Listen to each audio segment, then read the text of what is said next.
همون وقت بکشیم که من گفتم که کم است که آورده ریس نمیشد بریم اینه درات پرده شد میرسد هم درام دربت شد اکسین اسپرماتوزوید من چیز وابسته و اونجا به بسین مسین فلان میسمدان هم مثل لبسه کنسیم کی بگه من چتانم نکرده من چینا که حامله بلوب خالده که خودش گردنش به نمیگیره که بچه کی میگه Assalomu alaykum. Men Usmon Qulov Ahmad Mizrobjonovich, urolog androlog, doktor M klinikasida ish faoliyatimni olib boraman. Men Samarqand tibbiyot institutini tugatganman va Toshkentda vrachlarni malaka oshirish institutida klinik o'rgangan va Amerika Qo'shma Shtatlarida urologiya andrologiya yo'nalishi bo'yicha malakimni oshirib kelganman. Yaxshi. Ahmad aka, siz bilan bugun varikotseli nima, u qanday paydo bo'ladi va varikotseli bilan bog'liq savollar ochiqcha savol javob qilsak, nima deysiz shunga?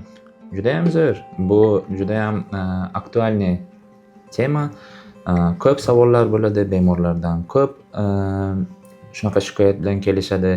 Qilish kerakmi, qilish kerak emasmi, qanday qilinadi-da. Keling shu mavzuni biz katta masshtabda ochib berishga harakat qilaman. Xo'p, varikotseli nima va u qanday klinik belgilari bor? Varikotseli bu moyaklarga kelayotgan yorug' venalarning kengayishi. Bunaqa holatlarda klinik kartinasi moyaklarda og'riq bo'lishi, moyaklarning hajm jihatdan kichrayib kelishi, farzand ko'rganda farzandning rivojlanmay qolishi, boshlang'ich davrlarda spermogrammaning buzilishi, DNK fragmentatsiyasi deydi. Bunga batafsil to'xtalib o'tamiz. O'sha ko'rsatkichlarning buzilishi va testosteronning pasayib kelishi. Shunaqa ko'rsatmalar klinik kartinalar bo'lsa, u varikotseli haqiqatan ham ta'sir qilinayotgan belgilardan biri hisoblanadi. Unda qarasak, varikotseli erkaklarda uchraydi va necha foiz erkaklarda bu uchraydi? Taqriban. Ko'pchilikda uchraydi. Varikotseli 70% erkaklarda uchraydi. Lekin ularning hammasi ham operativ yo'l degani emas. Ba'zi holatlarda hech qanaqa klinik belgilarsiz kechadi varikotseli. Ularga og'riqlarsiz, moyaklarning hajmi ham kichraymagan, testosteronda ham muammo yo'q, farzand ko'rishida ham muammo yo'q. Ularda hech qanaqa ko'rsatma yo'q. Bor varikotseli bor. Nima? Hech narsa. Unga e'tibor berish kerak emas. Demak, zararsiz. Zararsiz. Hayot uchun zararsiz. Hayot uchun zararsiz. Ba'zidir holatlarda ko'rsatma bo'ladi. Moyaklarda nagruzka bo'lgandan keyin, jismoniy zo'riqish paytlaridan keyin moyaklarda og'riq bo'ladi. Xuddi qon tomirlar tortilayotganday. Moyaklarning hajm jihatdan kichrayib ketishi. Normada aytaylik 14-25 sm kub moyaklarning hajm jihati hisoblansa, bu yerda o'sha gipoplaziya bo'ladi. Gipoplaziya degani shu moyaklarning hajm jihatdan kichrayib kelishi. Va farzand ko'rishida muammolarga duchor bo'ladi. Erkak kishi o'zida varikotseli bormi yoki yo'qligini o'zi uy sharoitida ko'z bilan ko'ribmi, bilib bo'ladimi shu narsani? Bilib bo'ladi. Bu faqat lekin 3-daraja eng oxirgi bosqichida bilsa bo'ladi. U yerda oddiy ko'z bilan ko'rsa ham venalar kengligini, sal zo'riqqanda u yerda moyakka kelayotgan venalar kengayadi. Faqat shunaqa sharoitida ko'rishi mumkin. Tromb shaklida bo'ladi adashmasam. Qonlar yo'q, venalar devorlari kengayadi. Masalan, aytaylik qo'limizni jugurt bilan bog'lasak, venalar kengayganda xuddi shunday moyaklarda ham venalarning kengayishi kuzatiladi. Va birinchi, ikkinchi darajasini UZIda Doppler qilinganda ma'lum bo'ladi. Keyin varikotselni har doim operatsiya qilish kerakmi? Yo'q. Operatsiya qilish qanday holatlarda operatsiya qilsa bo'ladi? Qanday holatlarda? Varikotselni birinchi klinik belgisi bu og'riq.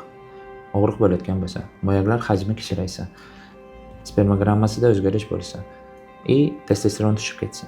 Faqat shu holatlar, bundan tashqari bo'lgan barcha klinik belgilar bundan mustasno. Bir marta varikotseli bo'lgan inson yana qayta shu varikotseli bo'lishi mumkinmi? Bo'lishi mumkin. Uchrab turadimi? Bo'lishi mumkin. Ko'pinchalik holatlarda buni retsidiv deyiladi meditsina tilida, qaytalanish. Qachon qaytalanish bo'lishi mumkin? Agar varikotseli operatsiyasi marmar usulida mikroxirurgik yo'l bilan qilinsa, bundan 90% holatlarda qaytalanmaydi va asoratsiz kechadi.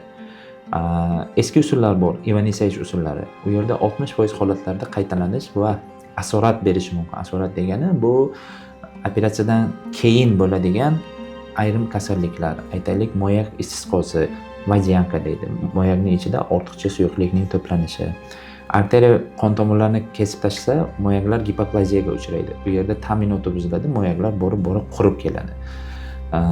Ductus deferensni kesib tashlasa agar, u qaytib spermasi tashqariga chiqmaydi.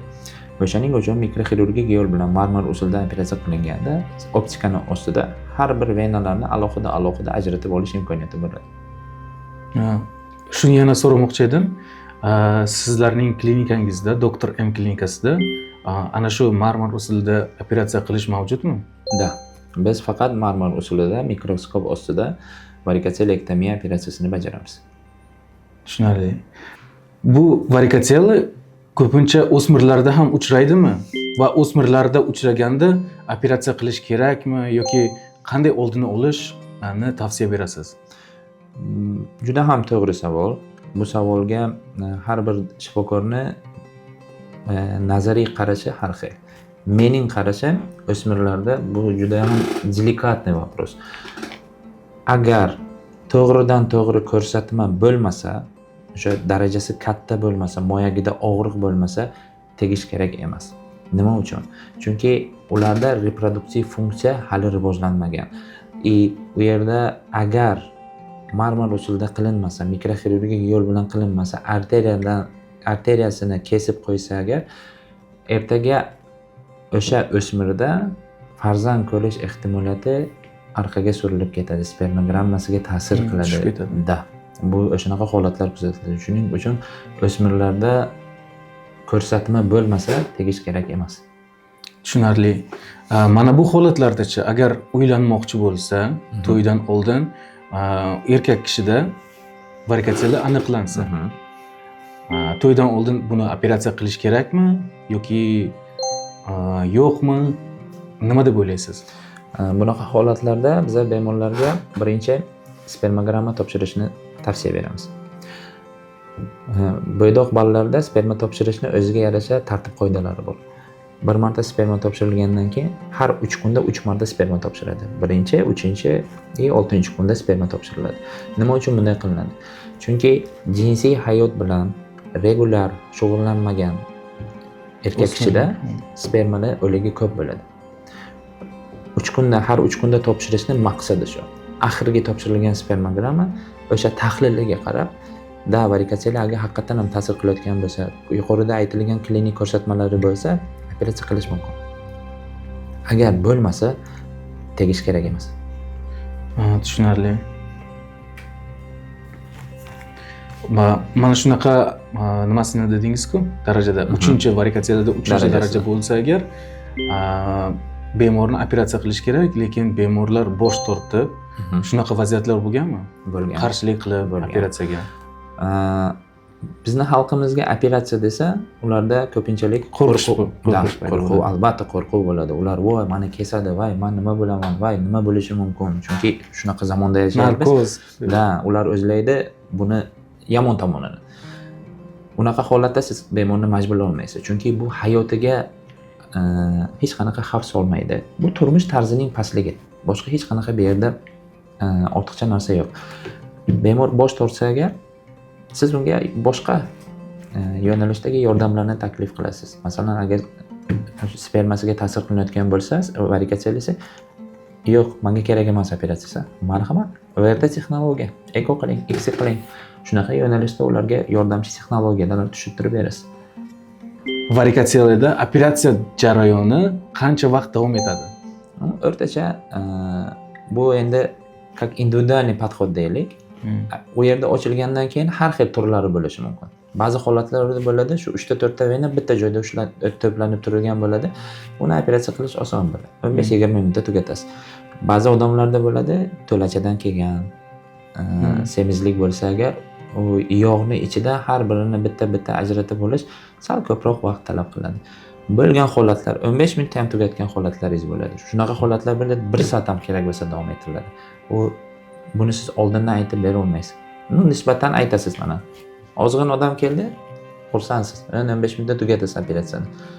To'ladan kelgan odam 100 kilodan ortiqli vazndagi odam keldi, uni yog'ni ichidan har bitta to'qimani bitta ajratib olishni uni o'zi juda ham katta vaqt talab qiladi. O'rtacha aytaylik, 30-40 minutda tugatadi operatsiya. Ha, tushunarli. Varikatsiyalik kasalligi bu nasldan naslga o'tadigan kasallikmi yoki hayot davomida orttiriladigan kasallikmi? Varikatsiyalik kasalligi bu hayoti davomida ortiladigan kasallik. Kimda kim постоянный fiziki nagruskalarda og'ir ish bilan shug'ullansa, og'ir ko'tarilsa, o'shalarda ko'proq uchraydi. Harbiylarda, sportchilarda, o'sha og'ir ish bilan shug'ullanadigan oddiy ko'pinchalik xalqimizda ko'proq uchraydi. Ha, tushunarli. Ahmad aka, yoshlarda ko'p masturbatsiya bilan shug'ullansa, varikatsiyalik kasalligi kelib chiqishi mumkinmi? Yo'q. Masturbatsiyani bunga hech qanaqa aloqasi yo'q. Masturbatsiyani qanday zararlari bor? Masturbatsiyani birinchi zarari erkaklarda borib impotensiya holatiga olib kelishi mumkin. Ularda psixoemotsional состояние buziladi. Chunki masturbatsiya holatida erkaklar o'zini o'zi qanoatlantiradi. U yerda hid bilish yo'q. U yerda обаяние yo'q. U yerda qo'rquv yo'q. Men sherman deydi. Уже непосредственно fiziki kontakt bo'lganda ular o'zini yo'qotib qo'yadi.